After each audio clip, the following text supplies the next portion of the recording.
Méthode pour réguler vos émotions et ne plus se laisser submerger par la colère ou la tristesse pendant une conversation difficile avec votre épouse. Pendant des conversations difficiles avec votre épouse, vous pouvez avoir deux types de réactions. Les réactions rationnelles et les réactions émotionnelles. Les réactions rationnelles, on peut les utiliser par exemple pour résoudre une équation. Et les réactions émotionnelles, c'est des réactions instinctives pour se protéger du danger. Donc par exemple, j'entends un klaxon, je vais sursauter. C'est pour me protéger du danger.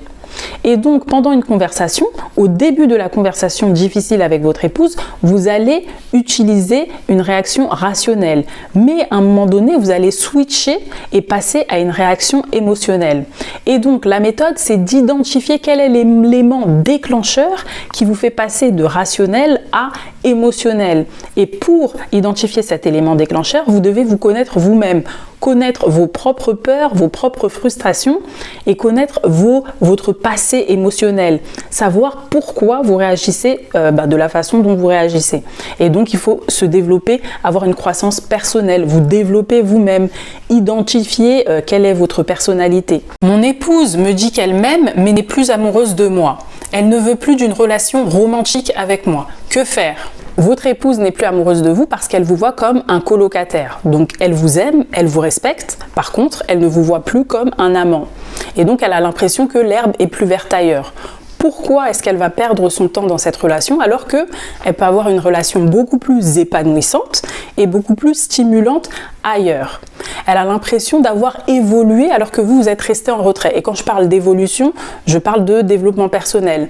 Elle arrive à faire de nouvelles activités alors que vous n'y arrivez pas.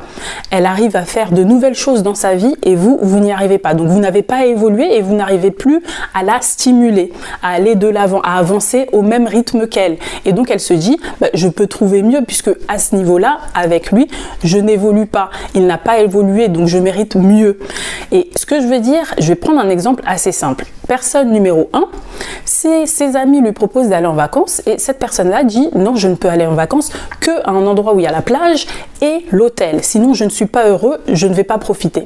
Et la personne numéro 2, ses amis lui demandent d'aller en vacances n'importe où et cette personne est toujours partante. Elle peut aller au ski, elle peut aller là où il y a la plage, elle peut aller n'importe où, elle se sert de son environnement et elle s'adapte pour être heureuse.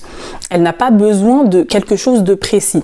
Et vous devez passer de la personne numéro 1 à la personne numéro 2. Vous devez savoir vous adapter et travailler sur votre niveau d'agréabilité. C'est ça qui va vous permettre de vous développer et de faire de nouvelles activités, de nouvelles choses.